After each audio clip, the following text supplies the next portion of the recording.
ya watu waache maandamano, wanataka kuzungumza haya. Moja kwa moja tunaenda katika ikulu ya Nairobi tupate kusikia. Nairobi at the request of State House. My name is Joe Ageyo, and in this interview I will be joined by my colleague Linus Kaikai from Royal Media Services and Eric Latte from the Standard Media Group. And it's my colleague Linus Kaikai who's going to go with the first question of this interview. Thank you, Your Excellency. The hashtag out there is Ruto must go. Doesn't need much interpretation, does it? Protesters want you out of office. How do you respond to that? Everybody is entitled to their opinion. I have a job to do. We are a country of rules. We are a constitutional democracy and citizens, because we all enjoy the freedom of speech, freedom of thought.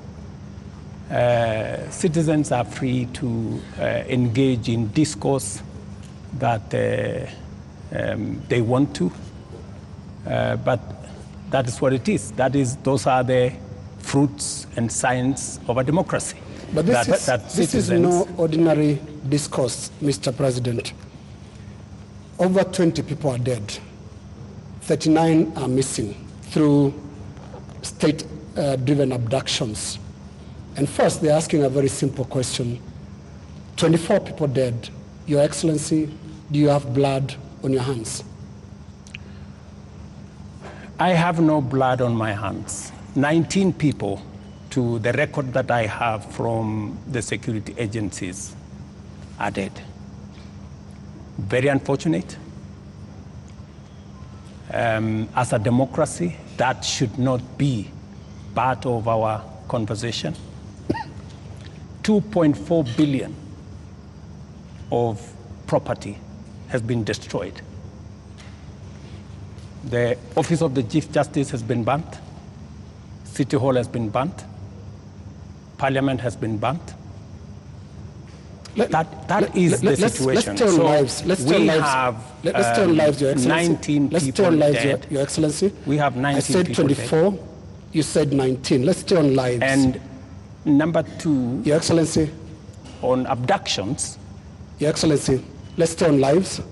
There are people who are burying their children, whether they're 19 or 24, and they're watching now, and they want to see how you feel about the deaths. Give us your feelings, Your Excellency. Let me tell you. And we could give examples, Your Excellency. There is a 12-year-old boy, Kennedy Onyango from Rongai, whose mother narrated how his boy was basically just going to get books for his schoolwork. There is Rex Masai, who was shot in the middle of the street in Nairobi. And these are real human beings. Don't you feel a sense of responsibility for what is going on in the country? Let me tell you the following. Any life that is lost is something that must bother anybody, beginning with myself. And it is the reason why I have told you that when I came into office, I said three things. Number one, I said there will be no extrajudicial killing in Kenya. That's number one. And I have made sure that there is no extrajudicial killing in Kenya. That's number one. Number two, when I came into office, I said I want an independent police service.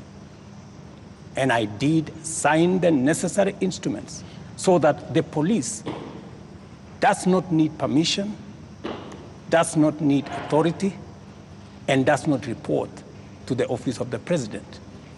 The police operational, financial independence, I have made sure that the police don't have to ask me, don't ask anybody. They operate independently. And number four, it is true that children got into situations that they became victims of the demonstrations. What started to all of us, and I have spoken about it, I have said, the young people who have stepped forward to engage in the political discourse of their country in a peaceful manner, tribeless, are a welcome development in Kenya. That I said. But let me also say the following. These great young people who have stepped forward to prosecute their agenda, the affairs of the country, I am certain that they did not ban parliament.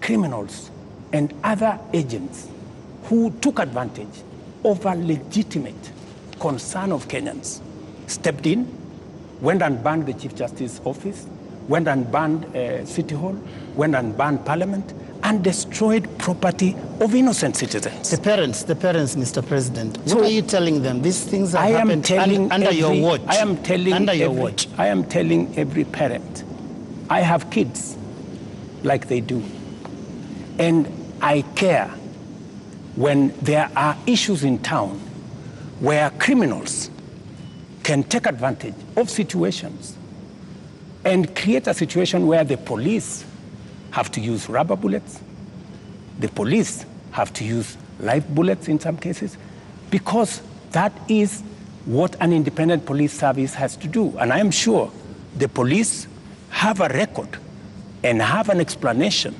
for every incident that they were engaged in. And here is the incident, Mr. President. Just a moment. Here is the incident, Mr. President. This boy, 12-year-old, took 8 bullets into the body of a 12-year-old boy. What would you tell the mother of that boy? That boy is alive, right?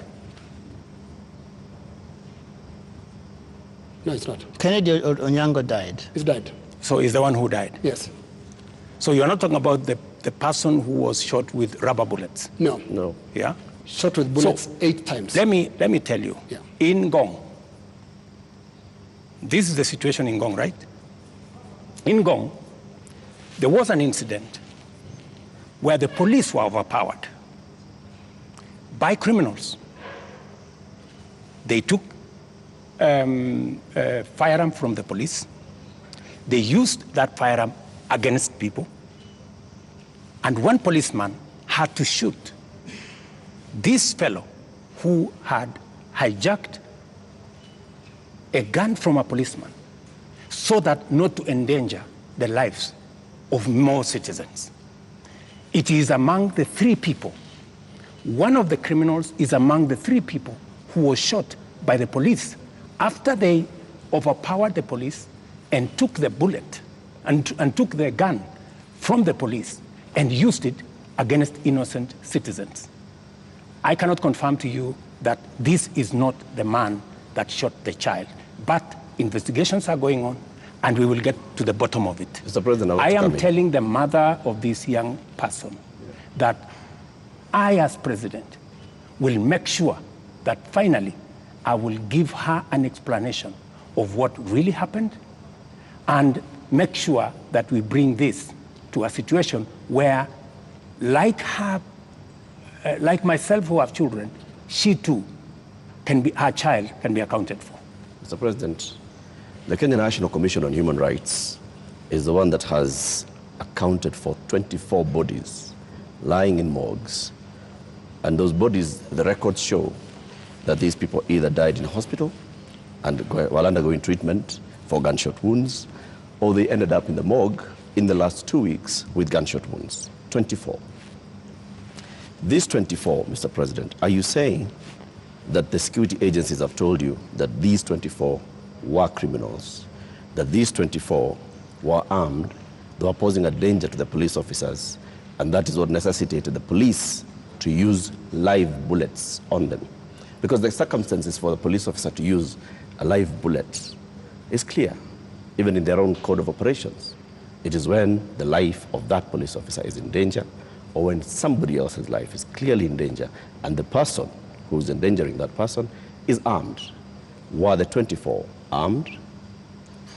Did they pose a danger, a direct threat to the police? Two things. The same Kenya Human Rights Commission.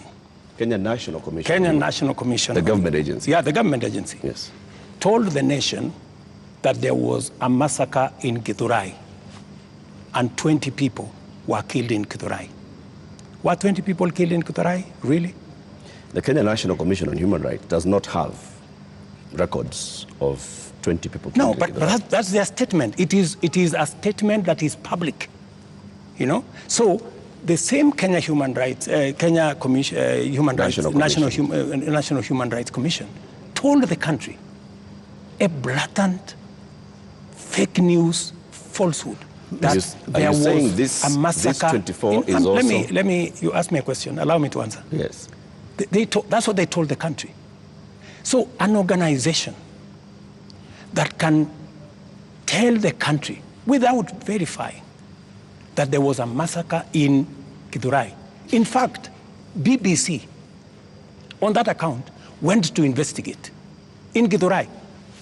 And of course, you know, you have read, BBC has said there was no massacre in Githurai. Mr. President. There was one person who was shot by the police. Let me answer. Yep. So, an organization that is as reckless as to say there was a massacre when there was none, now is telling us there are 24, the police are saying 19. We will find out where the numbers are. Okay. But that is the credibility of the organization that you are telling. Mr. President, that may well be. Let me also... My question, just on Mr. that President, issue, was... so that Eric can follow up. The people who died...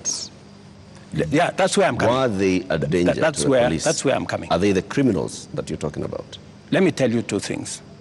There will be an investigation on how these 19 Kenyans died. There will be a clarity, an explanation for each and every one of them. I have told you one situation where somebody accosted the police, took over the firearm, started to shoot at people, endangering the lives of many other Kenyans. He was shot by the police. There is a situation in Parliament. How did the invaders in Parliament? They invaded Parliament and went straight for the armory at the Mausoleum. They went straight at the armory at the Sergeant at Arms office. Those are the investigations that we will get into, and a proper explanation will be given to the country. Are weapons lost? What I am saying... Are the weapons at the armories and the Mausoleum and inside Parliament? That is why there will be an investigation of how these armories were attacked and how did these people know that there was an armory in Parliament? Mr. President, you may not believe the Kenya National Commission on Human Rights, but surely you would believe your own deputy who has said there's been a return to extrajudicial killings and abductions, contrary to what you and him promised the people of Kenya. Let me tell you, I am the president, and I speak for the government of Kenya, right? And so this is what I'm telling you. I made 3 commitments. That I will make sure the police is independent. And I did that on my first day in office. Number 2, I said there will be no extrajudicial killing in Kenya. I have kept my promise.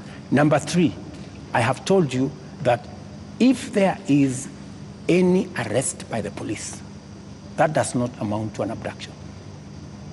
In my very honest opinion. Let's pause for a moment, Mr. President. And I just want us to go to that video over there, which will play on air, and let's pause and watch it together, Your Excellency. Let's watch this video.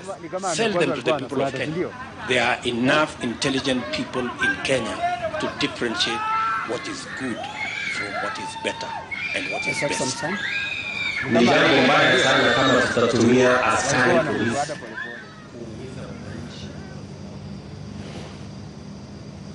wako na maoni tofauti ya kisiasa. Waeleze ya kwamba these people don't understand the damage they are doing to the people and the economy of Kenya. All right. Yes, the video in contention here was recorded earlier today. Yes. That of former MP Alfred Keter being abducted in broad daylight. Mr. President, before you even talk about the entire incident, the children were screaming, and a sound that we believe belongs to the wife was also heard, screaming in distress. How does that make you feel? Three things. I have told you, I made a deliberate decision to make sure that the police operate independently. That's number one. Number two, I have told you, if the police summon Linus Kaikai, and Linus Kaikai refuses to go to the police,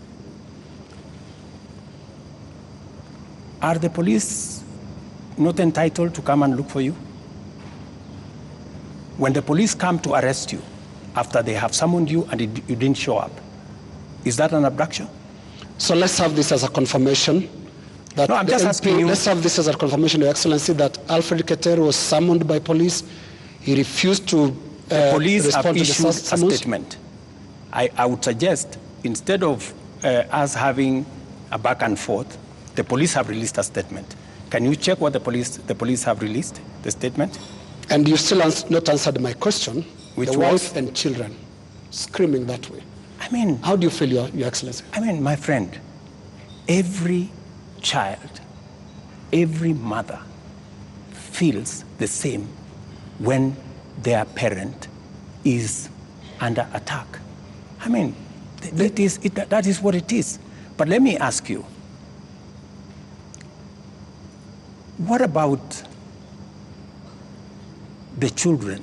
What about the children of those who have lost their lives because of the criminality of others? Don't they feel the same? So we just need to be a country of the rule of law. Impunity cuts both ways. Those who respect the law must be protected by the law. Those who do not respect the law must face the full force of the law. That's how it operates. That's how we will have a society. Here is the same way, we must condemn excessive use of police powers, but we must equally deal firmly and decisively with criminals who put the lives of other Kenyans in danger, destroy property of hard-earned earnings. There are many people, Linus, in this demonstration that have lost livelihoods, that today their children are crying.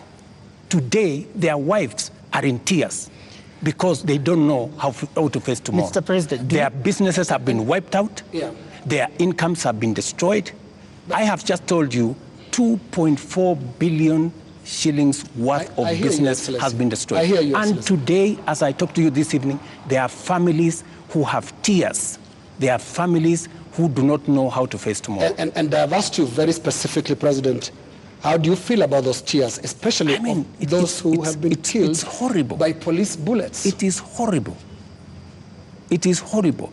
When you find a situation where people are grieving, whether they are grieving because their parents have been arrested, or they are grieving because their hard-earned earnings of many years, monies there, I have on my phone, people who are saying, I borrowed money.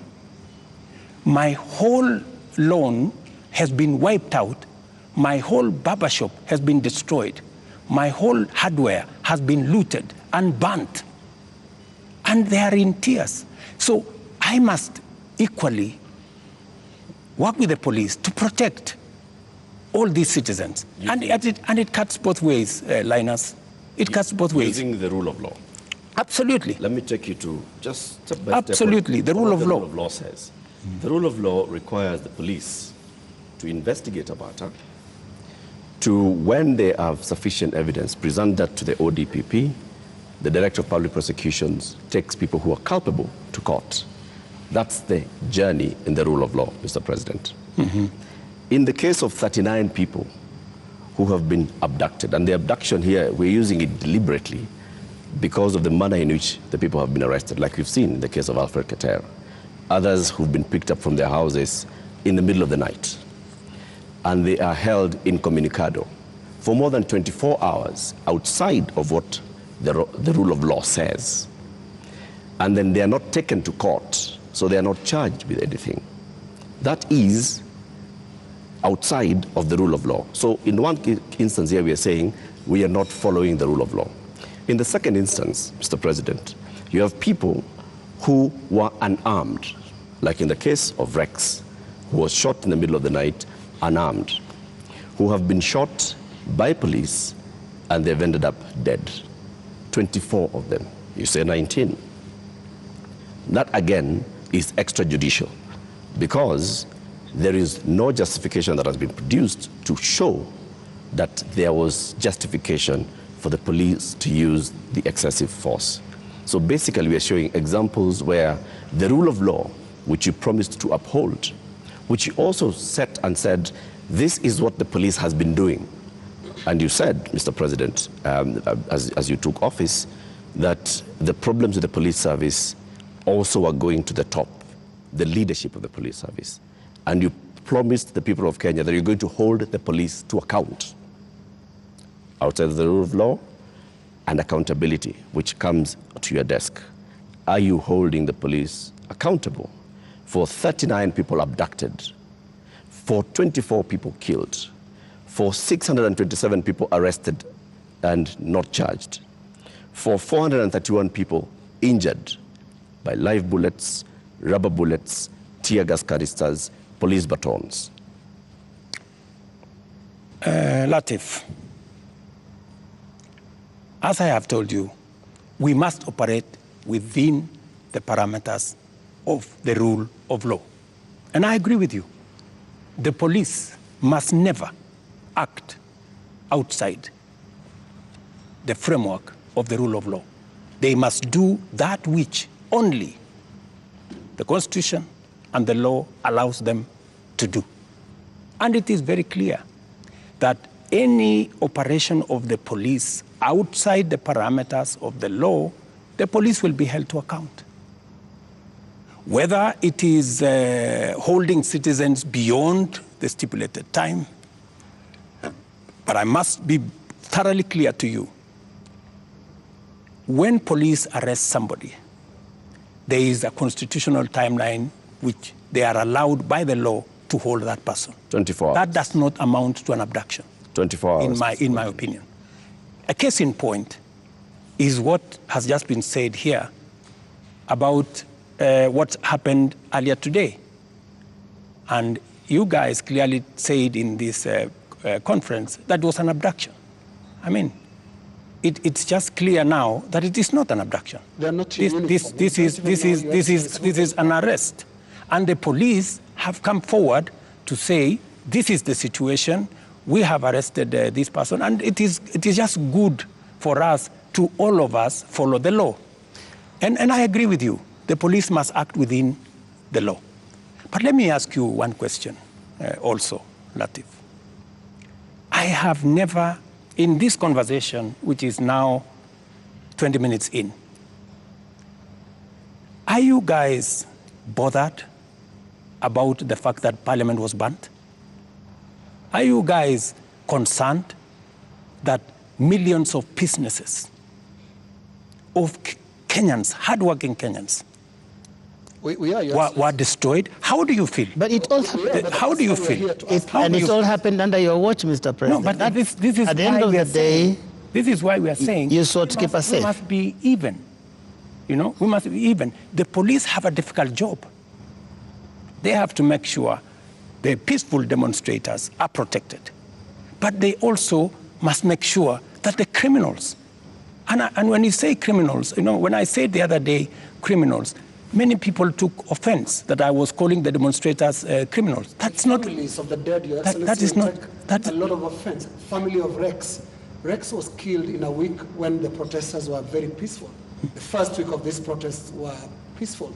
We saw protesters carrying carrying placards and water bottles. water bottles. My Rex was killed on his way out of work. let me How do you feel? I mean, let me tell you when they hear you say criminals. I mean, are you telling me Rex is the one who burned Parliament? But Rex died without breaking anything. No, I'm just telling you. he died before. Rex There are nothing. criminals who infiltrated and caused mayhem. And in fact, some of the criminals are actually harmed. They actually harmed the peaceful protesters. Many of the peaceful protesters, they lost phones. They were attacked. In fact, some of the peaceful protesters were attacked by criminals, including a clear example of the one I have explained to you, that they overpowered the police, took the gun from the police, and started shooting innocent people. So we must deal with this situation globally. Mr. President. I feel for Rex and the mother. This should not happen to any child in Kenya, especially when they are engaged in a peaceful demonstration. Mr. President, the concern I've heard from the young people, because I've been speaking to a lot of them, and they said they haven't heard you. In the two statements, actually there are more now because you have spoken in other settings, apart from the two addresses you gave. They haven't heard you address them. They haven't heard you talk to these parents. They haven't heard you acknowledge that there were people who were shot by police in circumstances that did not warrant that. Are you saying you haven't seen anything that bothers you about how police responded to these protests? I am very, and in my first statement, I clearly said that innocent lives were lost. In my second statement, I said the same. There were innocent lives lost. But also equally, as a person who is responsible, I must think about those who are suffering because they were innocent, but I must also be concerned about those who are suffering because criminals cause them immense harm. And that is the balance that I need to be able to lead a country. I must protect everybody. I must protect the protesters, and I must be concerned about their lives.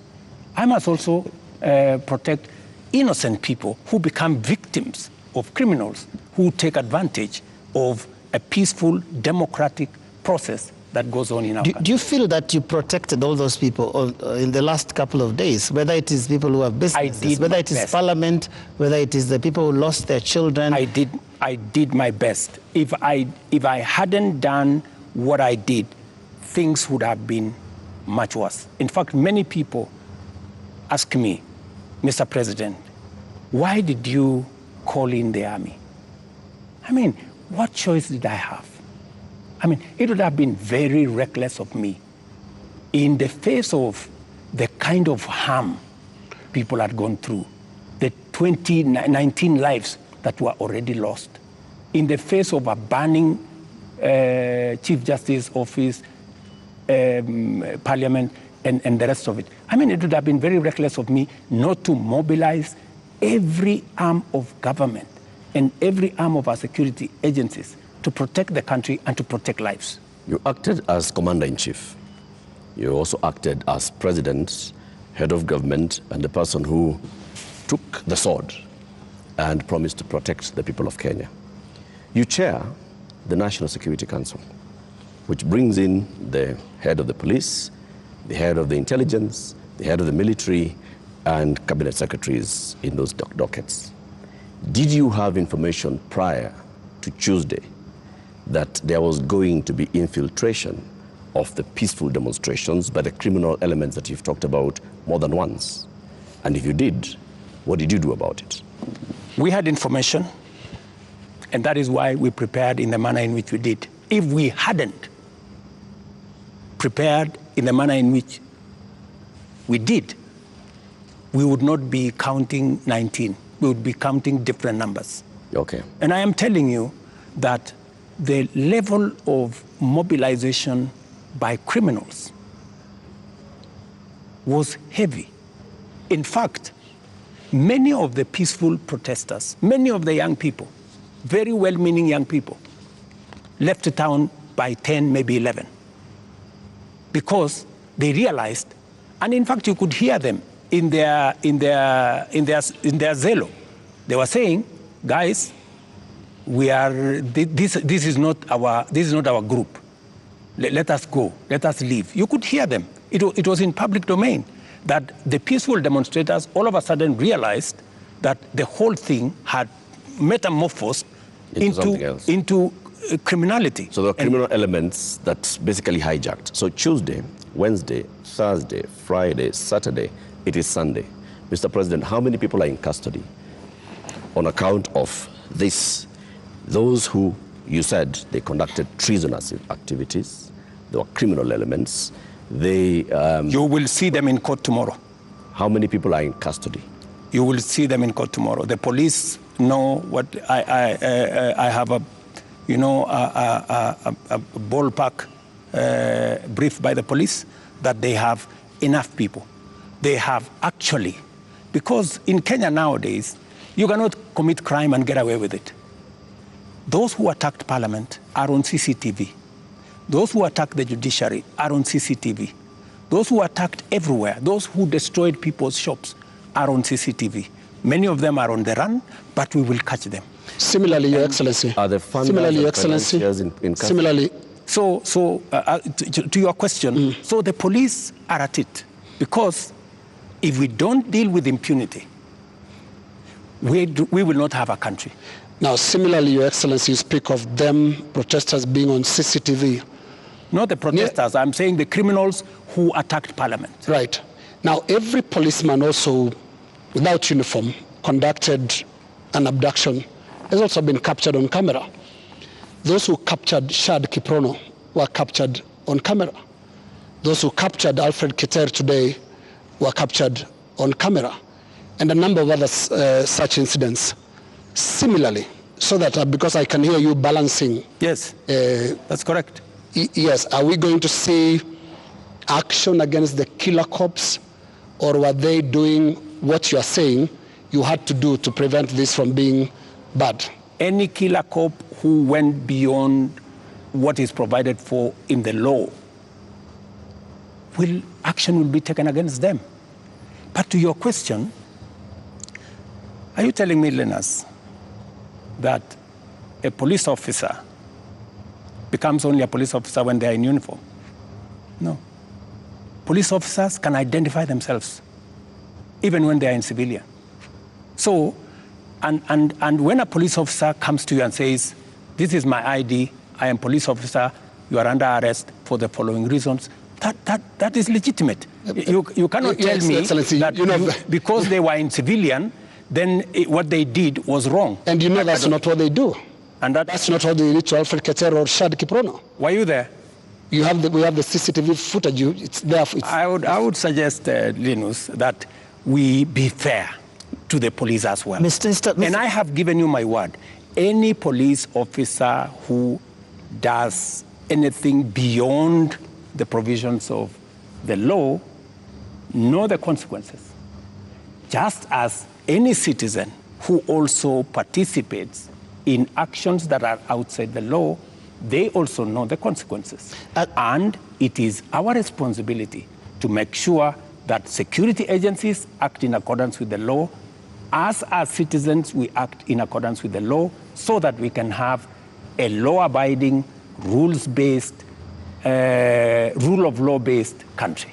As things stand now, Mr. President, are you satisfied with how the police handled this whole matter? I think the police have done the best they could. If there are any excesses, we have mechanisms to make sure that those excesses are dealt with. Let's wrap it this way, Your Excellency, on that topic.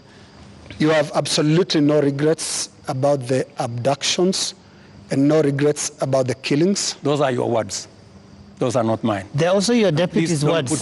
Don't put words in my mouth. They're also your deputy's words, and he's part of your government, because it's so scary, Mr. President, sitting there and telling the whole country that from this moment on, we should not believe what your deputy tells us about the state of the nation until you speak. Yet we all thought that you're part of the same government. Don't inject my deputy into this conversation.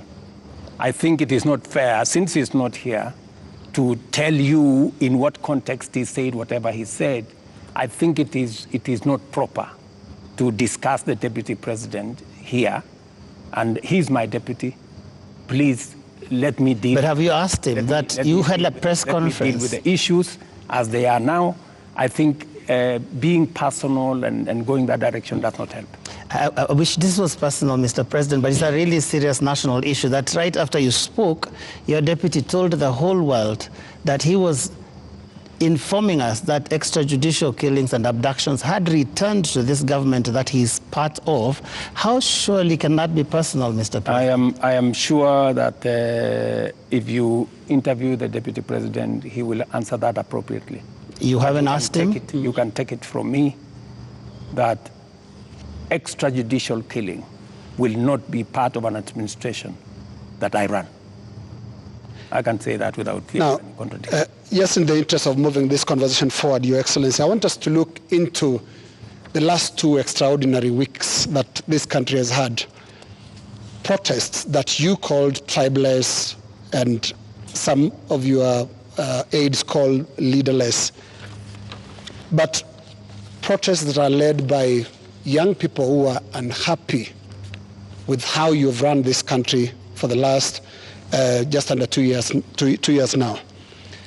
But the question they have as they look at you and watch as you speak today, Your Excellency, do you get it? I get it. Let me tell you, my good friend Linus, what we are facing today is not a product of 2 years. What we are facing today is a product of many years. We've had a problem, a youth bulge, a demographic challenge as a nation, which we have ignored for very long. For the first time, I have decided that I am going to be deliberate, I am going to be intentional on tackling the challenge of young people and unemployment in Kenya. First time, there is an administration that thinks about the young people. Let me give you 3 examples, maybe 4. Well, let's keep it within the 2 weeks, please. No, it's okay. It's the 2 weeks. Yes. But don't look at the 2 weeks in isolation. The young people we have in the street did not happen in the last 2 weeks. They were not born when I became president.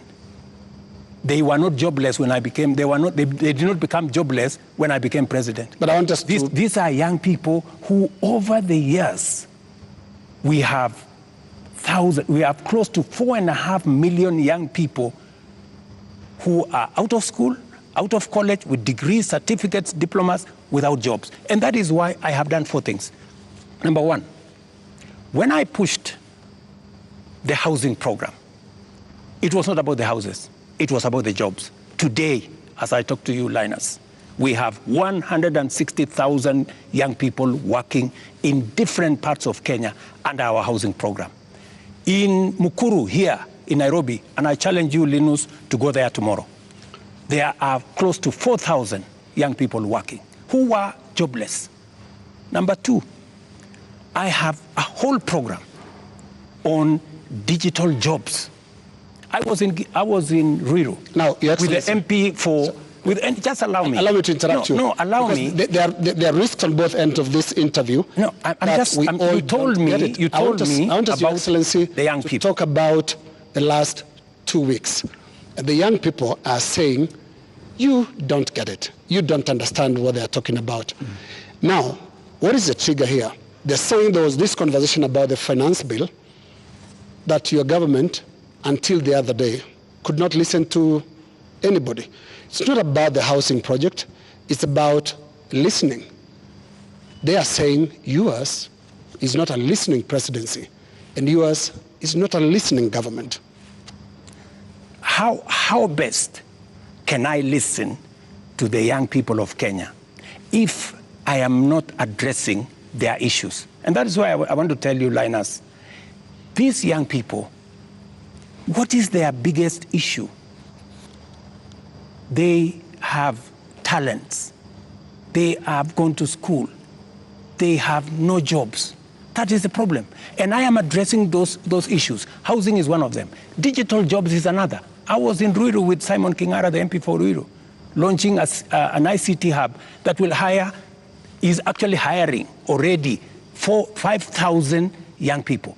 Our whole plan, including what was in the finance bill, was to increase CDF by 10 billion shillings to roll out ICT hubs in every ward in the Republic of Kenya, so that we can hire young people, train them, put them on digital jobs. I have a third program on export of labor. Mr. President. I have a fourth program on manufacturing, to be able to create more opportunities for the young people of our country. And we want to inform you, they're no longer just talking about things that can be done to them as a demographic. They are looking at the big picture.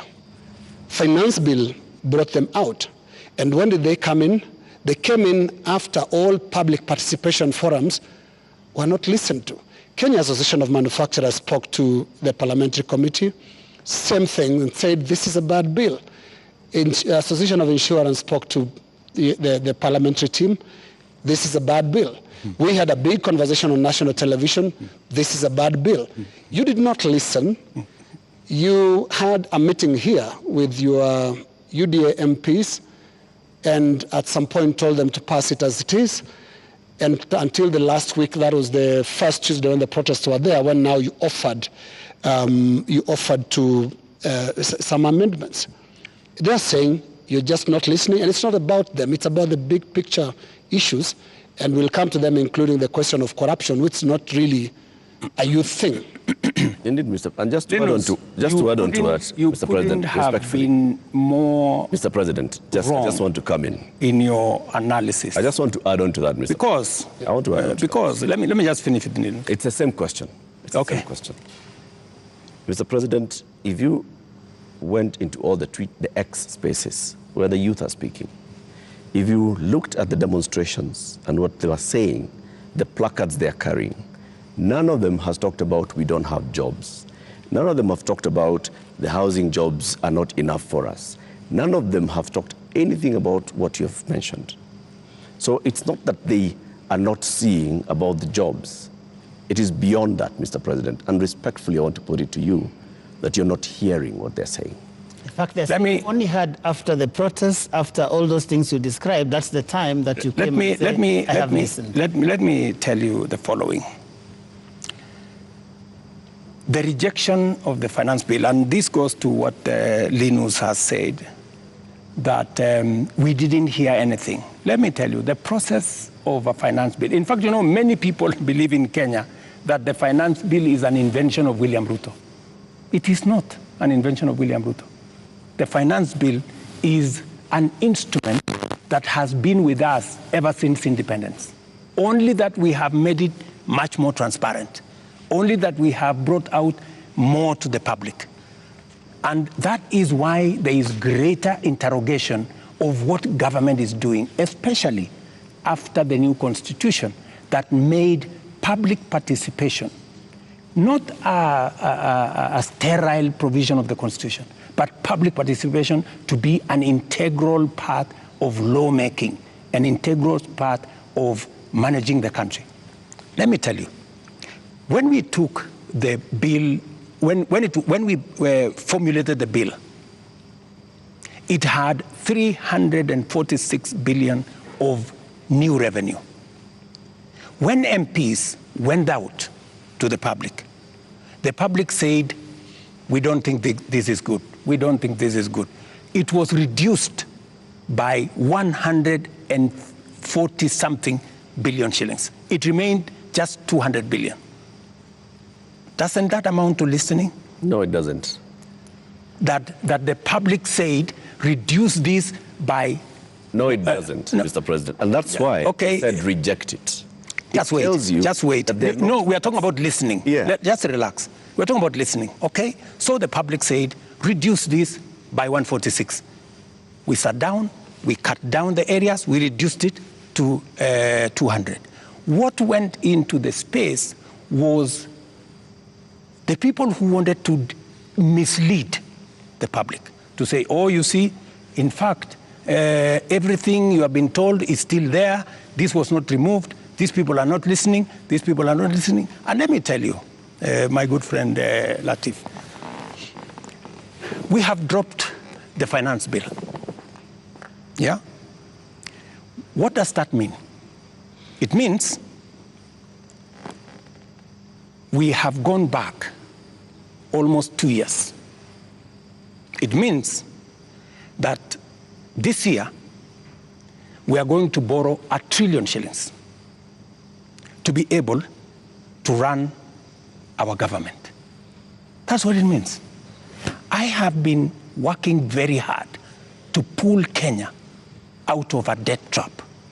Mr. President. Let me just allow me, because we need to contextualize this finance bill. It is easy, Joe. It is easy for us as a country to say, let us reject the finance bill. That's fine. And I have graciously said, we will drop the finance bill. But it has huge consequences. It means we will not confirm the JSS teachers, 46,000 of them. It means we cannot support our farmers with 2 billion shillings for us to make sure that farmers get a fair return of 50 shillings per kilogram, per kilo of their milk. It means we cannot sort out the coffee debts. It means we cannot support the cherry fund. It means we cannot sort out the debts of farmers in Mumias. It also means that we will continue to import potatoes from Europe when we have potatoes in his village. You just told me in Kimana. We have potatoes in Nyandarua. We have onions all over the place. That may well be. I think the problem has been, these are people who are saying they haven't been listened to. You only listened because you said on that night, on that Wednesday night, that is the moment you said that you had realized, Mr. President, that Kenyans did not want anything to do with that bill. And one would wonder, how can that be, Mr. President? And you have had all these presentations that have been made. Did it have to take demonstrations and sadly loss of lives for you to come to a point where you'd realize what your people, the people that voted for you, are saying? That, I think, is what the young people are asking. Let me tell you, Joe, members of parliament are representatives of the people, elected. They are not fools. And they are not mad.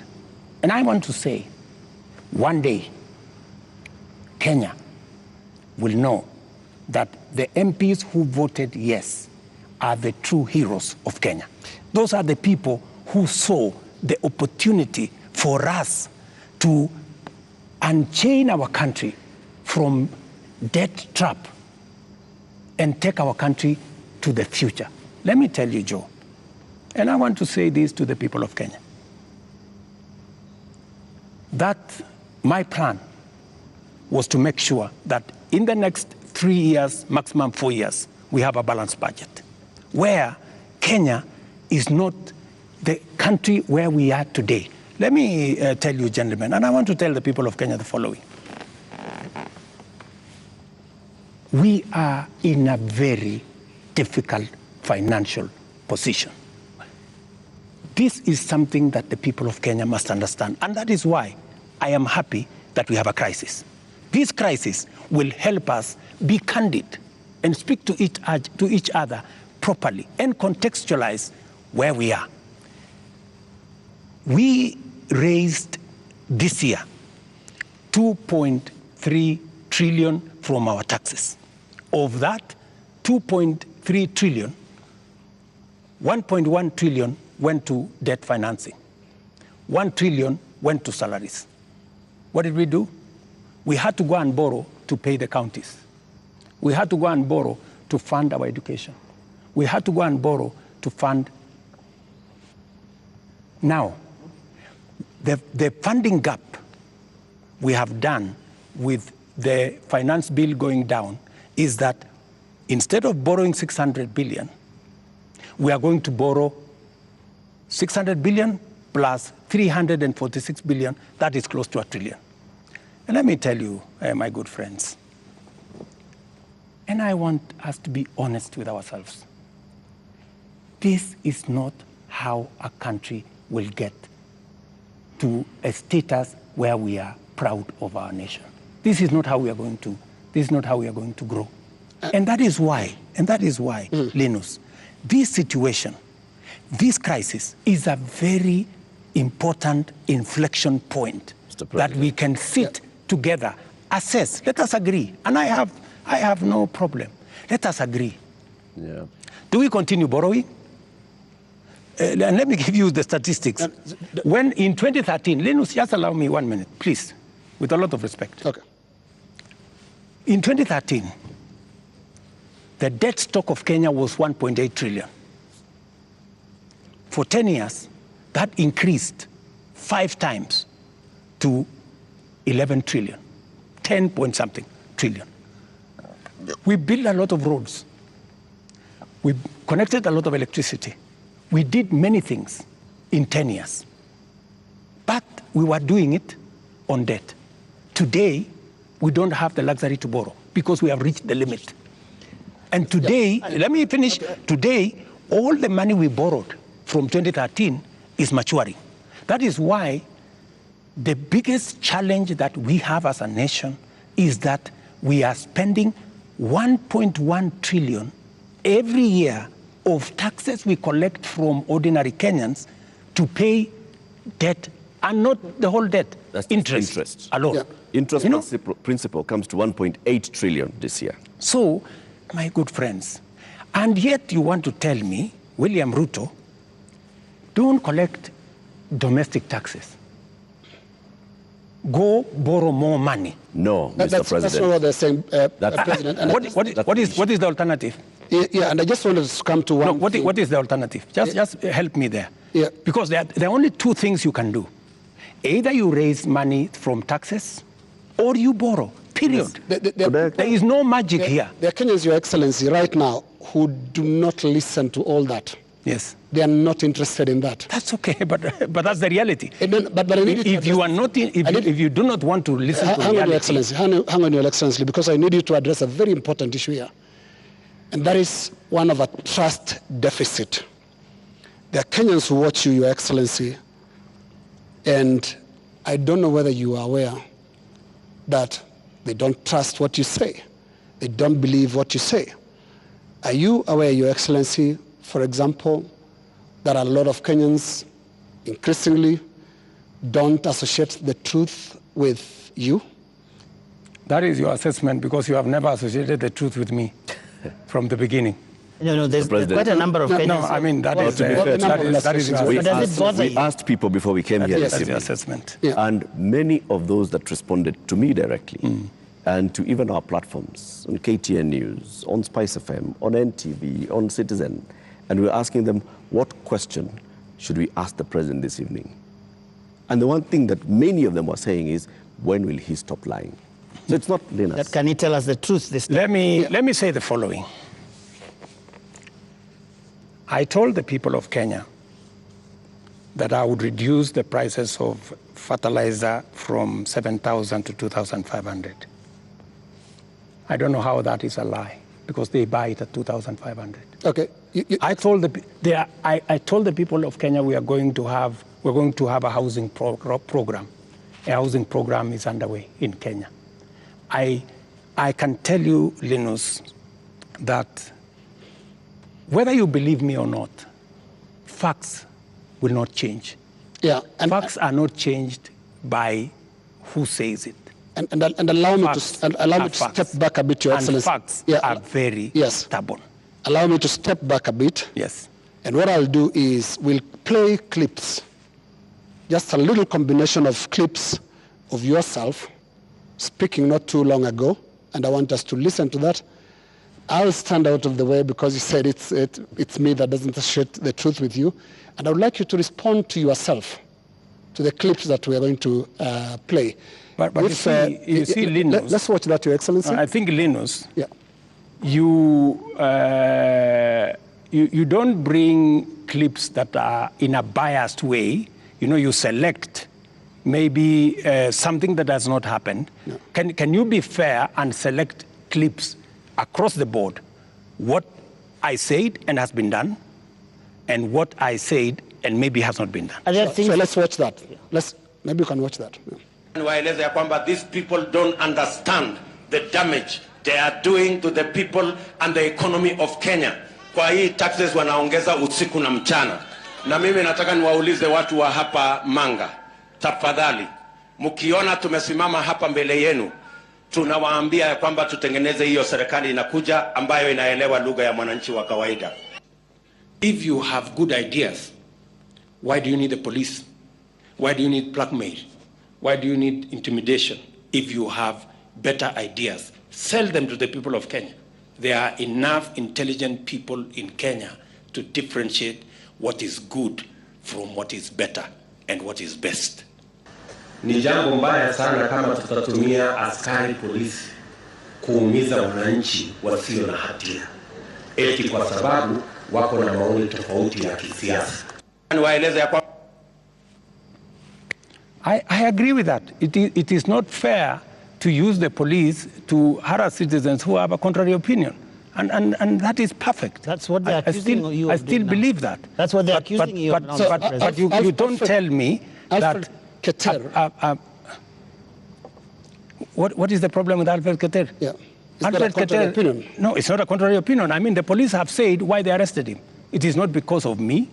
I didn't give any instructions. I didn't even know what was going on.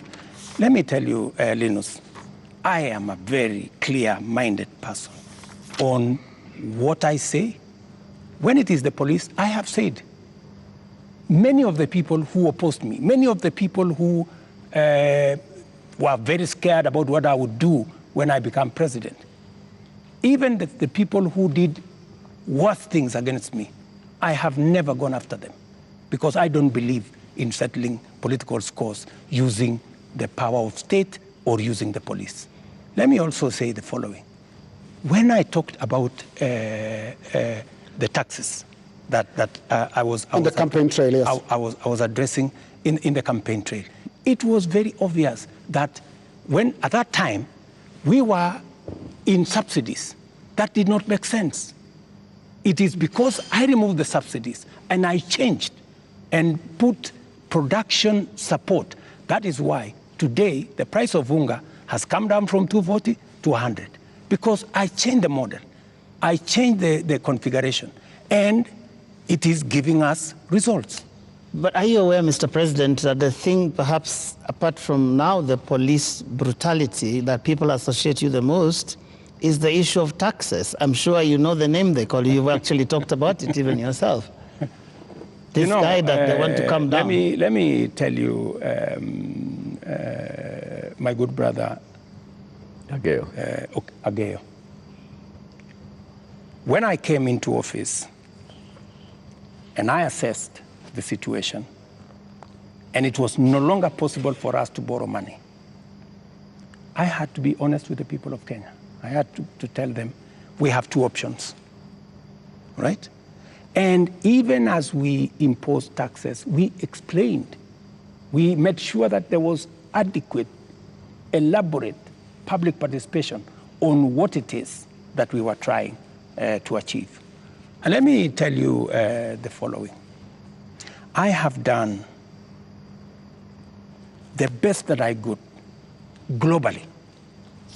Today, our country has tremendous respect from many quarters globally because of what I have done. I have raised the profile of our country. Today, I was in Narok, and the tourism numbers in 2022, 1 million tourists. In 2023, last year, 2 million tourists. This year, by God's grace, we will get to 2.7 million tourists because of the profile that I have done for the country. I know somebody will say that, that there is no truth in that, but call the tourism sector. They will tell you themselves that all hotels in Kenya today are operating 80% upwards, which is a new phenomenon in Kenya. I will also tell you that the international community have developed enormous confidence in Kenya. I see people who are saying, why did William Ruto go to China? Why did William Ruto go to Europe? Why did William Ruto go to America? Let me just tell you the following. When I went to China, we got money to be able to put equipment in 70 of our technical training colleges. Today, the contract has been signed, the equipment is being manufactured.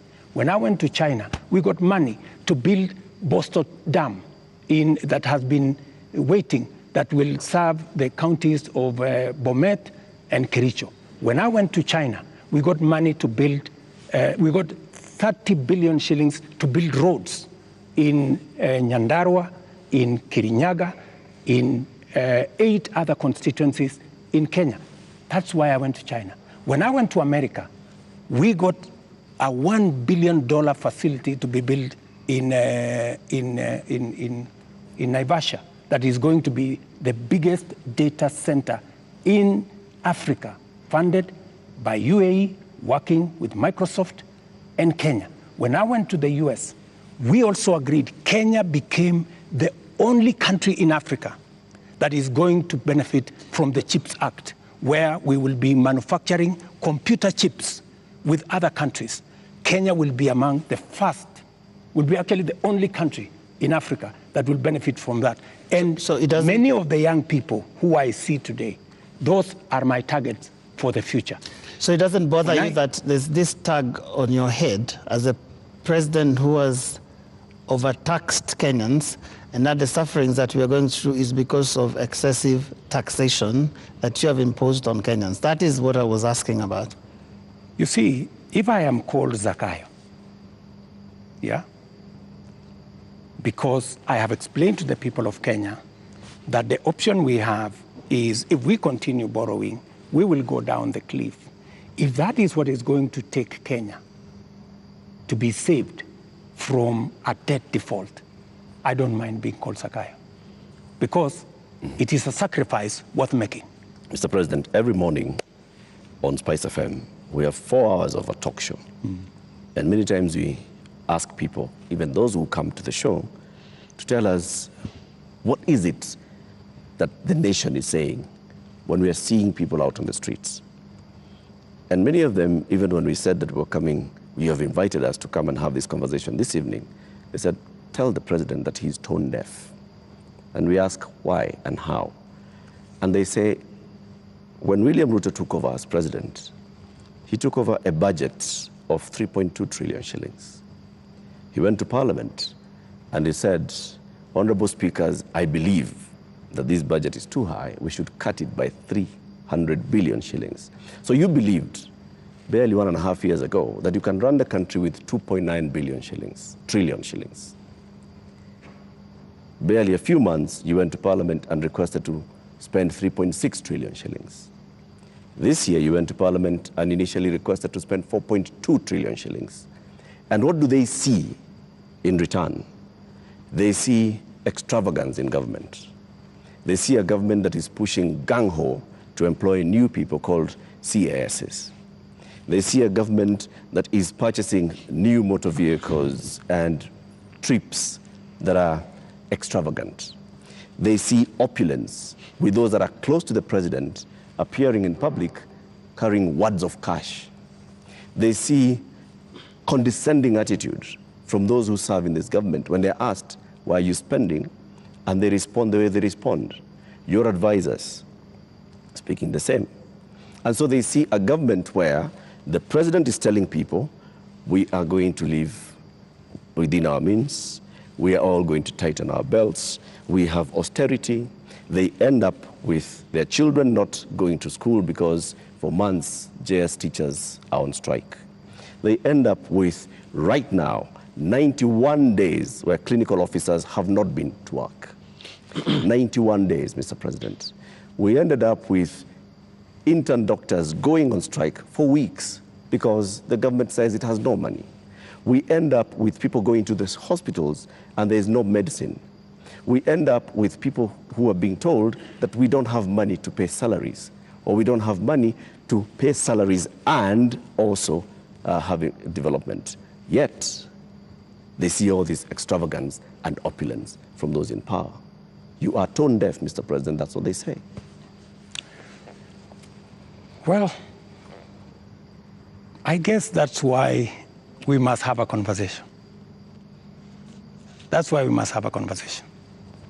And I'm very happy for us to have this conversation so that we can put the facts on the table and we can all of us make a decision. But let me tell you the following. I've listened to you, and let me also tell you that today, the universities, which were almost closed, they had debts of 60 billion shillings.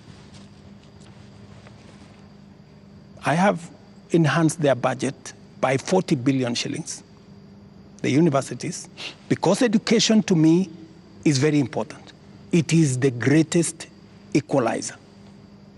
Today, the universities can confirm to you, and I was sitting here with the vice chancellors, that I made the right decision because we are funding the universities better. Let me also tell you, I took the decision to hire additional teachers, 56,000. It has never happened in the history of Kenya. Why? Because education is the greatest equalizer. Many parents in rural Kenya take their children to schools that have no teacher. And we are disadvantaging them. The children of the poor get the worst form of education. They have no chance. I decided, because I said it is bottom up, I decided that I'm going to put more money in making sure the child of every Kenyan has an opportunity to be their best by giving them the correct education. I decided that I am going to put money in farming. The first year, I put 10 billion shillings in fertilizer subsidy, a program that had been scrapped for 5 years. The difference is obvious. Today, by God's grace, we have a harvest. The prices of food commodities has come down. Day before yesterday, Latif, there was a release of where we are with inflation. Inflation in Kenya is now 4.6%. When I came into office, it was 9%. Inflation coming from food products. It was reported not by me, by the institutions that are charged, 4.6%.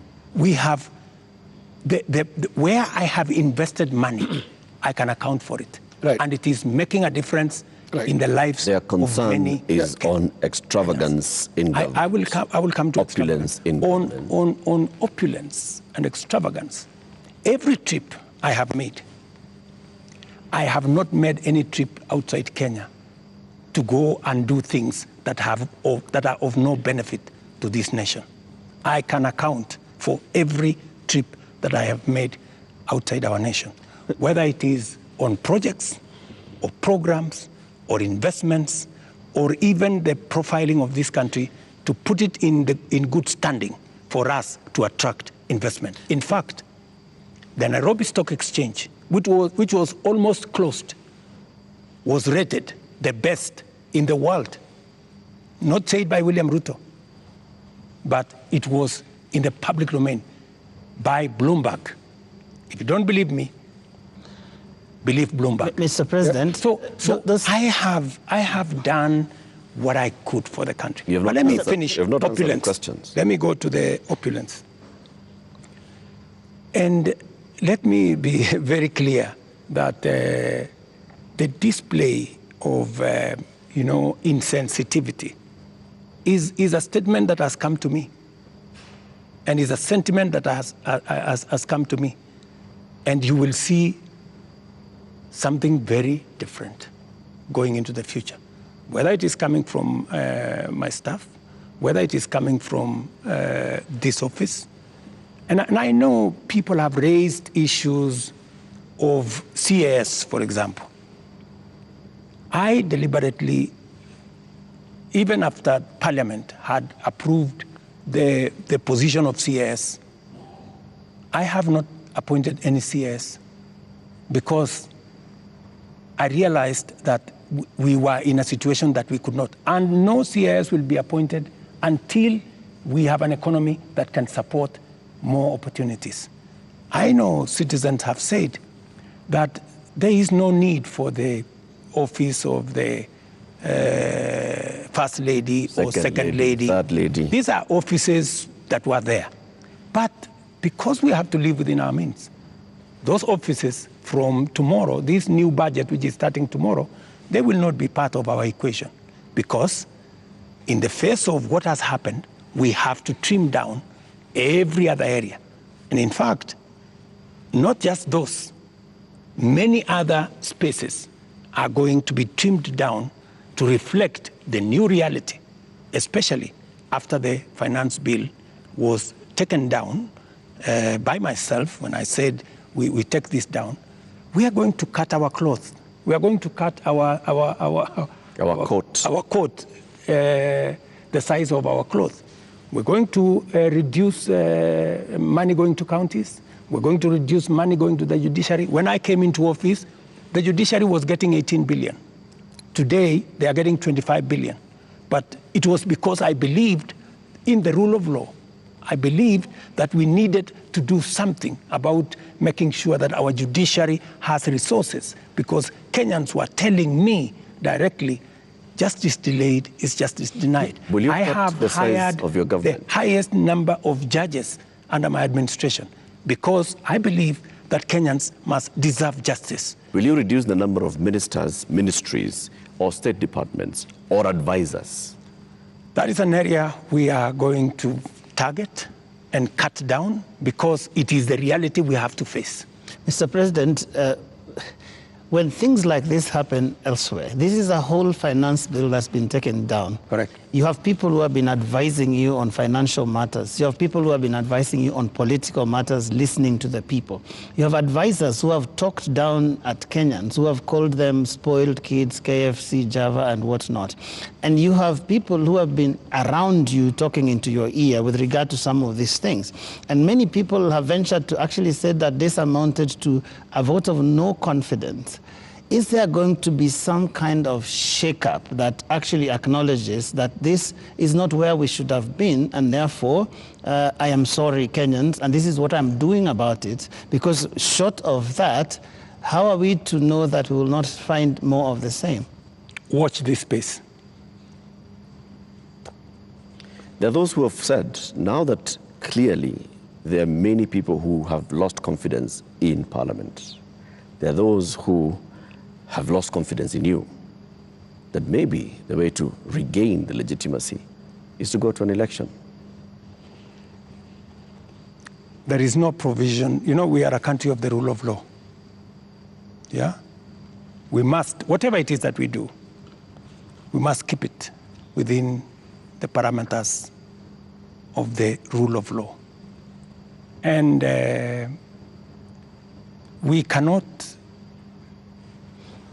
take what has happened over the last 2 weeks or thereabout and say we are going to abrogate our constitution. I think we will be going towards anarchy. And I don't think that is where we want to take our country. There is a demand on me as president, and I have said, because of where we are, because of what has happened, there is going to be a thorough cut down on many things, whether we are talking about allowances, maybe even we should have a conversation around salary. We had a meeting here with MPs, and even them, they are persuaded maybe it is time to ban Harambes so that we remove avenues of people participating in largesse, demonstration of, opulence. And I want to tell you that I am going to take action. I am going to work on this. I know what we should do, but I am also not going to be reckless and take the country into a crisis. I will make sure that I act responsibly and listening to what the people of Kenya are saying. I don't know if this will preempt you, Your Excellency, but one of the most serious concerns that have been coming out, including in the Gen Z demonstrations, is the question of corruption. And right through this interview, you've not mentioned the word. And even as you go into that, I want to give you two illustrations. Kenyans dealt with or encountered the problem of fake fertilizers, and you never took action against your cabinet secretary for agriculture. Before that, we had the scandal around the importation of edible oil, which, Your Excellency, we don't know where the edible oil is to date. I don't think it ever found itself to the market. Again, there is a cabinet secretary in that ministry. And also, what got into the market was condemned sugar.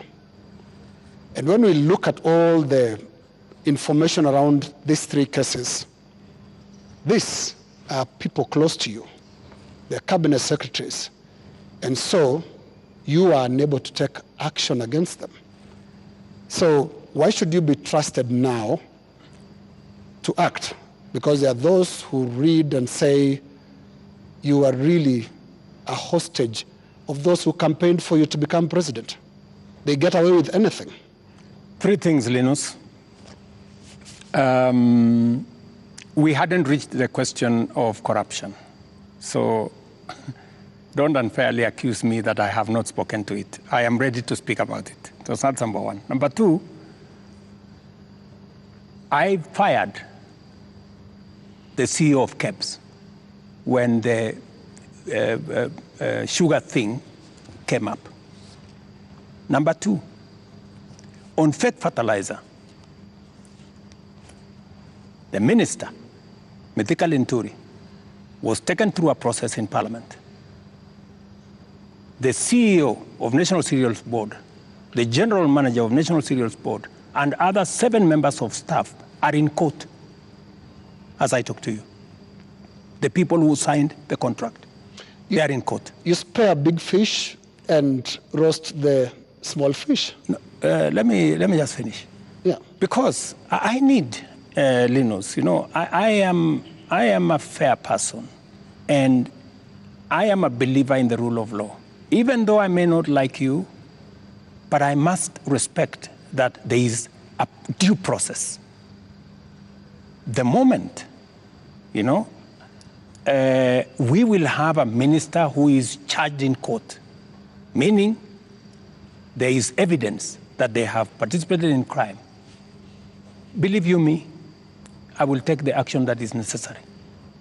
But if somebody is taken through a process and that process comes out without an indictment, I mean, surely we must give somebody the benefit of doubt until it is proven.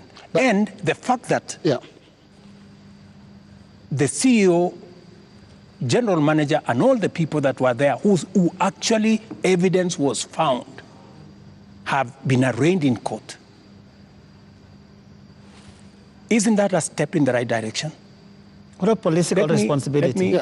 What a political responsibility. Let me finish. And then number 3, the other one you asked me was edible oil. The people who are involved in edible oil, I fired them, and they are in court. We have a new management in Kenya National Trading Corporation. In fact, we've just hired a new management for the Kenya National Trading Corporation. So those are actions that I have taken. And for your information... Void of what Joe is calling political responsibility. Yeah. I mean, but you see, else in the ministry can be... But you see, yes. But you see, gentlemen, if there is no evidence against a minister, surely, do you want me to fire somebody if there is no evidence? You know, there was a time, Uhuru Kenyatta, as I served him as his deputy, removed 6 cabinet secretaries. But eventually, they were found that they were innocent, and we had to appoint them to be ambassadors. You know, so some of these actions must be tampered with process of law, due process. So unless we follow due process, gentlemen, we will end up being something else. Allow me up to this, just a moment, Eric, in a moment, because up to this point, Your Excellency, if I don't want us to lose the context, the last 2 weeks have been extraordinary. We've never seen anything like this. You have KDF troops in the streets of Nairobi. Up to this point, Your Excellency, and including on the question that I've just asked you of accountability within your government, do you think you are addressing the grievances that have made thousands of Kenyans across the country in places that were unimaginable to get out to the streets to say Ruto must go? Do you think up to this point they feel you've addressed their grievances? I am not in their space. So I am doing what I believe I should be doing. I have taken the responsibility to withdraw the finance bill with all the attendant consequences. That I have done. I know what it means, and I know where it takes the country, and it is not a simple decision for me to make. And for your information, the finance bill was going to take Kenya big steps forward. But it's a sacrifice I've had to make because of the political reality that we are in. But it will mean counties will have to take maybe 30 billion shillings off their budget. It means we have to reduce CDF by maybe 10 billion shillings. It means we have to rethink about what to do with JSS teachers. It means we have to put on the freezer. We wanted to hire another 20,000 teachers because there are kids who do not have teachers. It means we have to work on our UHC program.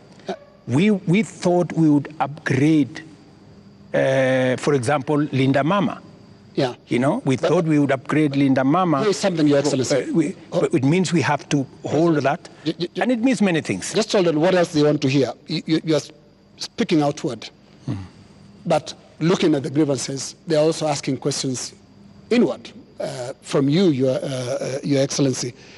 And what I can hear from these grievances that have been expressed quite loudly, you said you're not in their spaces. We sometimes get into the spaces to listen to what they're saying. And all they're saying is, you cannot be, for the next 3 years, the president that you've been for the last 2. So what is that you're going to change about? That's why Linus. Yes. That's why Linus. That's why we are here. Of course, it's not going to be business as usual with the kind of reality we are faced with now. It has to be different. Do you regret anything at all? What you should have done better? What your people would have done better? Well, maybe there are things we should have done better. We should have communicated better. I think the biggest problem we have, even with the finance bill, because the finance bill has great things for Kenya. The finance bill says we shouldn't be importing potatoes from Europe. The finance bill says we shouldn't be importing onions or eggs from Europe. The finance bill says we should be growing our own industries. We should be manufacturing diapers in Kenya. We have 10 companies doing that. We should be manufacturing all those things in Kenya. We should be expanding our manufacturing capacity. That is what finance bill was talking to. But I am sure we will recover that when we have explained. The biggest challenge that I regret is that we didn't communicate better.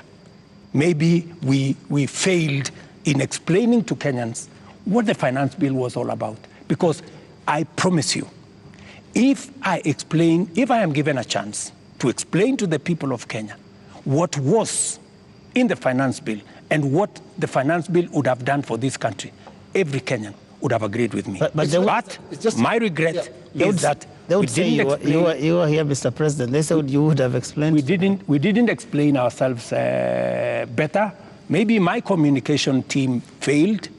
Maybe not maybe, I'm sure my communication team failed. Our communication architecture did not deliver, did not get the message out to the people of Kenya. Yeah. In fact, if you look at what people were saying, they were saying, for example, there is a matter of land on the finance bill. There was no matter of land in the finance bill, not even a single line. And it is on that basis that people rejected the finance bill and many other things that were not in the finance bill. Now, communication is about words, Mr. President. Let's go to the deeds, because when you see what Gen Zs are doing, for the first time in the history of this country, we've had protests on the altar of the Holy Family Basilica, because the young people of this country are telling you the political culture, which you've been part of having politicians speak in church, converting the platforms into, converting the pulpit into campaign platforms, must end. So I'm not hearing you addressing and looking more inward into this whole picture that the Gen Z is painting. They're not just talking about some of those things that you're raising. On that, Linus, I have even had an occasion to speak to church leaders here. On that, on matters of politics on the pulpit, I am 100% aligned. We shouldn't be using pulpits in churches or in any other places of worship to prosecute politics. It is not right. And I agree, we need to change that culture. We need to change the culture of Harambee. Harambee started as a noble exercise. It supported many people to go to school. It supported many people to deal with the challenges of medication and hospital bills. But I think it has been stretched. It bred corruption? It has stretched too far. And I think it's time, corruption? As a country, we must stop corruption. We must stop Harambees, because it is occasioning and it is breeding, if I may say, corruption. Yeah, because when your aide of a much lower pay grade donates 20 million shillings to a church fundraiser, there is something fundamentally wrong. And that is why this conversation is necessary, so that we can stop it. Conversation, Mr. President. On Wednesday, you said you are hearing that there's what the Gen Zs are saying, and you're going to initiate a conversation. We saw the head of public service release a press release saying that there is now a formation of the National Multi-Sectoral Forum that will bring together all people. And you started having conversation with church leaders.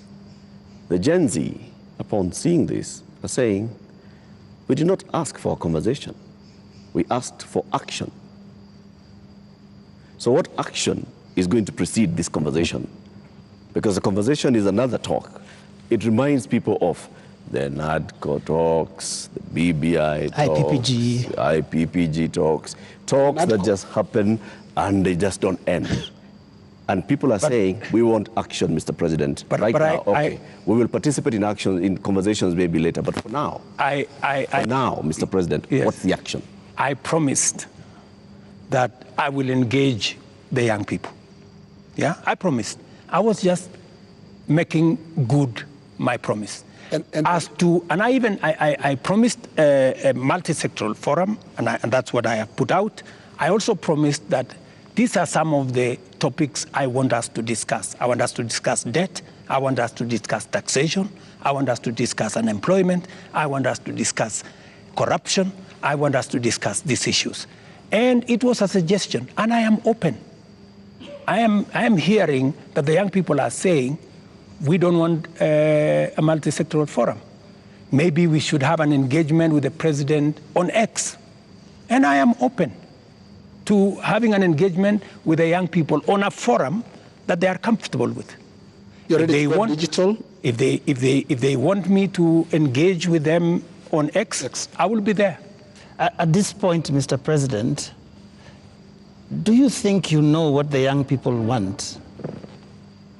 I have many young people in my house. Are they telling you all is well? The same ones that are in all these other spaces. And they want an engagement. They have ideas. They have suggestions. And I am open. If what we are doing on the digital space, on the housing program, on the export of labor, on manufacturing, if they have suggestions, I am open to those suggestions. They can improve, they can change, they can make new suggestions. And I also have a responsibility as a father, you know, because these are our children. I have also a responsibility to guide and to listen to them and to tell them, yes, on this, I agree. For example, let's not have a spouse's office. I agree. Let's not have CASS for now. I agree. Let us not have advisors. Advisors. We will agree. Let us not have churches being a space for politics. I agree. So many of these areas, we need to even have a conversation. If we are paying 46% of our revenues for salaries and wages, when the legally established space should be 35%. That is why I started a conversation with Salaries and Remuneration Commission. We must deal with the issue of wages and salaries so that we bring them down to 35% and leave more money for our development. That is a conversation I am very happy about. When? Mr. President, it's been 2 weeks. It's been 2 weeks of you saying every day we are going to have a conversation. We just you know what they say on social media? I say they call you the president of tutafanya, tutatenga, tutafanya, tutarudi. No, it is always futuristic. But I'm here. You're saying but I'm here. We are going to have a conversation. I said within a week. I gave a timeline within a week. Yeah. So within a week we will have agreed on where are we meeting. Are we meeting at the X space? I am ready for that X space. Are we agreeing on this multi-sectoral? I'm waiting to see the suggestions that Kenyans have. I don't want to prescribe any suggestion, but when I give out a suggestion, I expect feedback. I expect people to say, maybe this is okay, maybe this is not okay, and then we agree on a way to move. Mr. President, any of them analyzing what you have actually said tonight on the issue of your advisors, your cabinet, what you're going to do, what Kenyans like to call heads that are going to roll as a result of this national shame, because that is what many people have called it. You have said, watch this space. And here there are all these other things that young people are asking you about. What is that concrete thing that you're telling them tonight that I have heard you? These are the things I've heard you say since all these things started, and this is what I have done. Because you seem to have withdrawn or declined to sign this finance bill rather grudgingly, but not in good faith, having understood what people were saying. You're regretting this thing. You're saying, you guys, mutaona, mmekataa lakini mutaona. That is what we're hearing. Let me tell you that I will not lie to the country that putting down the finance bill is going to be easy. I'll not be a leader. I have to be brutally honest. And those consequences, it will start with me. To cut down the budget in my office, to remove what we call austerity, to implement an austerity program that will cut down on unnecessary staff, unnecessary offices, or offices that we can take down. I am ready to even engage the young people and for them to, because they want an engagement. I too want an engagement for us to agree. So what do we do with the debt? What do we do with the following? What do we do with the following? They will tell me, do this, fire so-and-so, fire so-and-so, do this. And I will tell them what is possible and what I think we could do it differently. Or are you telling me that I should just listen and implement without making a contribution to the conversation? I thought we are having a conversation. I'm just telling you what they are saying. I'm not saying anything else. I'm just telling you what I'm hearing, because Yes. you did say you are not in their spaces, but I am in their spaces. And in 2 weeks, Your Excellency, by now you'd have known what you should do. And I mean, there are basics. Which 2 weeks? 2 weeks of the riots and 2 weeks of the protests. It's been 2 weeks. It started the other Monday. So let me ask you, Linus, the protests, I finally decided that because we didn't communicate sufficiently to the people of Kenya the import of the finance bill, and there was so much built around it, including a lot of fake things, you know, that were not in the finance bill. Many things that were not in the finance bill were used to fight the finance bill.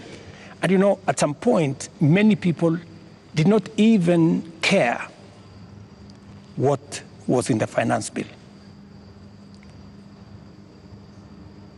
Do not care. I think, you know, at some point, you know, as leaders, we must stop somewhere and say, we have a country to run. I mean, we cannot be reckless. We must, at some point, stop and say, what are the consequences? Because everything we do has consequences. And we must be careful as a nation to make sure that our country does not go down to the dogs. And believe me, countries, you know, have gone in the wrong direction. And we must be careful. And I don't want to be the leader that took the country in the wrong direction. We must be measured. We must be careful. We must listen to the young people. We must listen to other views and be able to make a carefully well thought out plan for the country out of where we are. Yeah, but what if the protesters are actually saying something in totality about your government, not just about the finance bill? It's not about just the finance bill, is it? Linus, as I have told you, we are a democracy. The people of Kenya can make a decision. Yeah? And I am perfectly, you know, alive to the fact that when the people of Kenya finally, the same way they decided to elect me, when they make another decision, we will comply as the people of Kenya. You know, that's what a democracy is all about. You know, people can vote in a government, people can vote out a government for whatever judgment the people have. So I want to be very clear to the people of Kenya that I will do my best to make sure that I tell the country the truth and I take the country forward. And I am committed to that. And I can see Kenya changing. If I had managed to pass this finance bill, Kenya would not be the same. We would take this country to the next level. The kind of investment I have made, the kind of collaboration with many friends that we have done, we would begin to see this country soaring into the future. But all is not lost. Maybe we have taken one step back. Sometimes maybe it is necessary to take one step back to be able to take many steps forward. And that is my thinking of this situation. But surely it must bother you, Mr. President, that 2 years ago you ran such a euphoric campaign with things like Hatupangwingwi, and 22 months down the line, your State House is surrounded by the military. The military tanks, scary as they are rolling on the streets of major cities. And as we sit here today, people are saying Ruto must go. Surely that is such a fast slide. There must be something that causes one to pause and say, how did we get here? What happened here? And one would have expected an earth-shaking statement tonight that tells the country, I get it. Something has shifted in a major way in our country, and I'm also shifting as your president who's listening, and this is the new direction things are going to take. Let me tell you, Joe, I came into office at a difficult time. Yeah?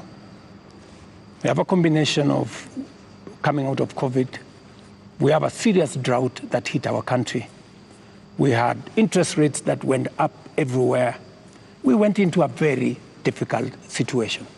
What did many countries do? Many countries went and defaulted.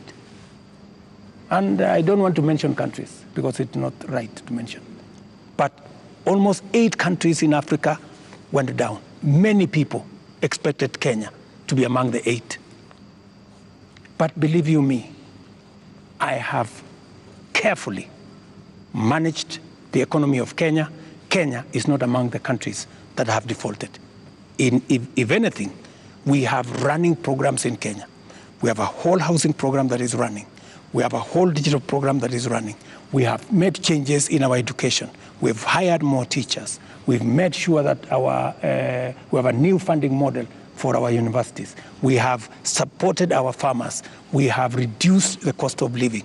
We have done many things, even in the context of all the challenges that we have had. I am telling you, I came in, and I believe I'm the right person to be in this space when Kenya is in a difficult position, because I believe I am the person who can sort out the challenges that faces Kenya at a point like this. But when the public and the protesters, the Gen Z, some of who actually formed the base of your election campaign, are telling you, we are disappointed, you've not delivered. Hashtag Ruto must go. What do you tell them? Let me tell them the following. Good friends, the young people of our nation, my sons and daughters who supported me to win the election, I hear you.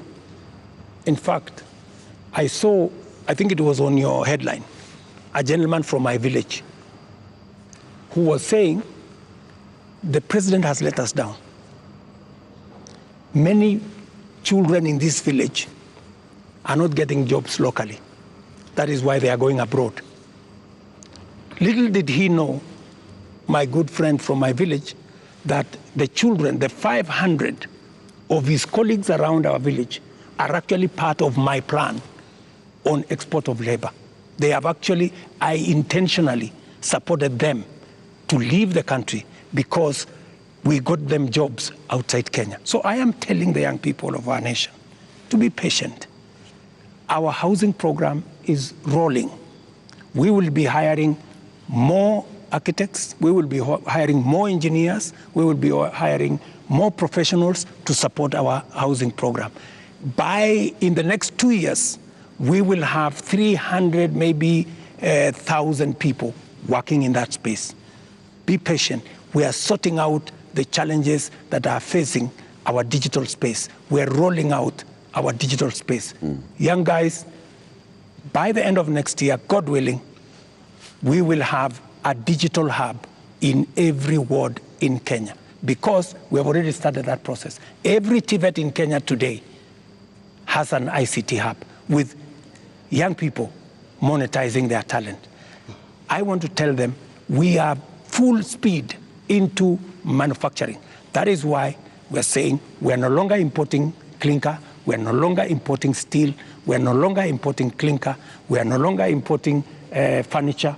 We are going to stop importing eggs, we're going to stop importing onions and all this, because we want to promote our local manufacturing to be able to create jobs for them. We are no longer going to be importing diapers or sanitary pads from other countries. They are going to be manufactured here. Mr. President, I have worked with the industries to make sure that we create opportunities for these young people. We are going to work with them to deal with the challenge of corruption. We're going to work with them to cut down on government largesse. I am going to make sure that we have a lean government that responds to the reality of where we are as a country.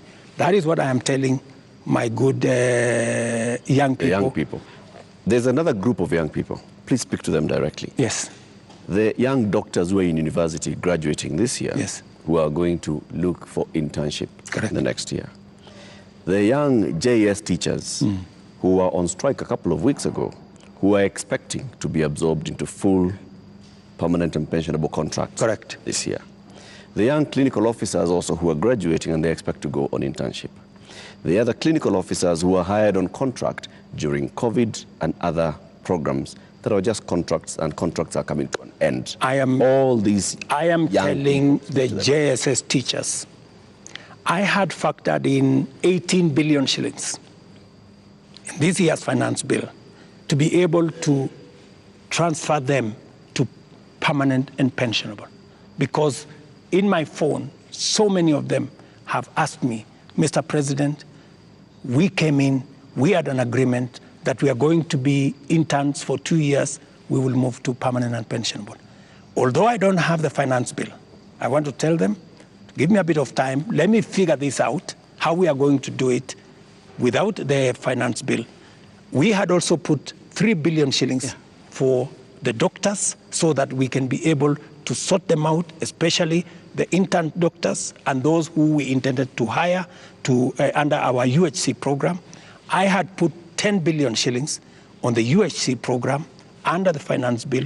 That is now not in the equation. I have to figure out, let them just give me a little time. I'm going to figure it out again because I know and I feel and I made a commitment to them that we will do this. So even in the absence of the finance bill, and even as we cut down on expenditure on many other areas, it is still my commitment that we will see what to do with them so that the job they are doing in teaching our children, in treating our people, do not go to waste. Mr. President, we're almost winding down this, but have you noticed that those young people, they actually have worked out the things that they believe you can take out and still be able to do the important things? Because you seem to have this elaborate plan, and I'm wondering where their views will fit in, because you seem to have this all worked out, but they probably don't want all those things. That is why they have figured out. That is why, you know, part of what I told you, Joe, is communicating, you know, and I hope this time round I find a medium where I can engage, you know, and I am ready to go to this X place to engage with them, and I want to tell them this is my plan. Okay, tell me how I can make this better. Tell me this is not good enough, you know, change this. Because I have seen some of the demands they have made. They have said that don't hire CASs, and I agree with them. They have said remove the office of the first lady, the spouse of the second lady and all that, and I have agreed with them. They have said a couple of things that we already are in agreement. They have, of course, said some of the things, abolish the office of women rep. I've seen they have also said we should reduce the salaries of MPs to 200,000 or something. Some of those things are things that are not in my power. Those are the things that we need to do a whole of society, a whole of nation approach, so that if we are bringing down salaries from 1.1 trillion to 700 billion, that is something I am willing and I am ready to start with my own salary, going down to salaries of others, so that we can all live within our means. Your Excellency, we're now going to our final questions. And my final question will be about the protests and the deployment of KDF, which you did a few days ago.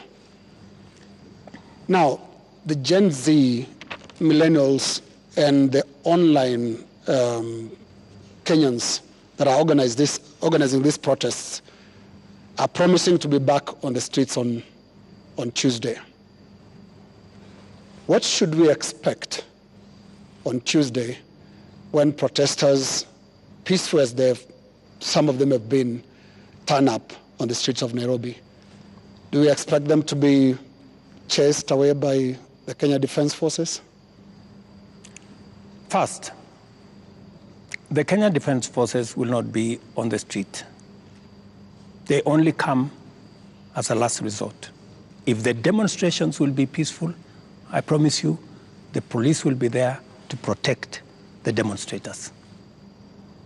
But the police will also be there to make sure that the criminals, the fellows who come to burn offices, the fellows who come to loot property, will also be dealt with.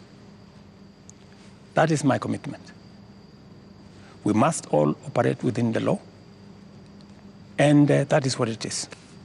My final question is on the elephant in the room, the elephant in our budget, public debt. Candidate William Ruto responded to a question during the debate, and he said he's going to commission an audit of the public debt. President William Ruto last year responded to the same question and said it's important for us to audit our public debt. Today's question is when? Public debt is actually a public document where we are as a country. The 10-point-something trillion of our debt is in the public domain. But I am prepared for us to put in forensic experts as part of this exercise so that we can all appreciate, yes, this is what we owe, and then agree, how do we pay? How do we deal with it? In fact, I was in Korea. In fact, Korea, when they had a problem of debt, the whole nation came together. And people contributed gold. Others contributed many things because they wanted to pay their national debt. Maybe we will need that conversation once we are all clear that this is public debt. My question, Mr. President, is when? As soon as we finish this conversation, once we have agreed that this is the way we are going, I will institute the necessary steps to make sure that that debt is audited and it is made public for Kenyans to know this is the public debt. And I'm sure it will not take a month for us to be able to know, what is Kenya's public debt? And then we can take it up from there and go forward. Mr. President, my final question is about your cabinet. Given the things that have happened, given the questions that have been raised about fertilizer, about edible oils, about sugar and all of that, tonight, can you look Kenyans in the eye and tell them you have full confidence in the cabinet that is currently helping you to run the country? The cabinet that I have maybe could have done better. That's not the question, Mr. President. Maybe could have done better. I'm answering your question. Okay. Yeah? Maybe, unless you have a better answer. Allow me to answer. No, I just thought my question was specific, but you can that's go what ahead. I'm saying. So maybe my cabinet would have done better, right? And I am going to do a soul searching on how we need to move forward. All right. Thank you very much, Mr. President, for your time. Ladies and gentlemen, that is where we end this conversation with the President tonight. My colleagues have been Lena Kaikai from Citizen TV, Royal Media Services, and Eric Latif representing KTN News from the Standard Media Group. And my name is Joe Ageyo from NTV. Do have a lovely evening.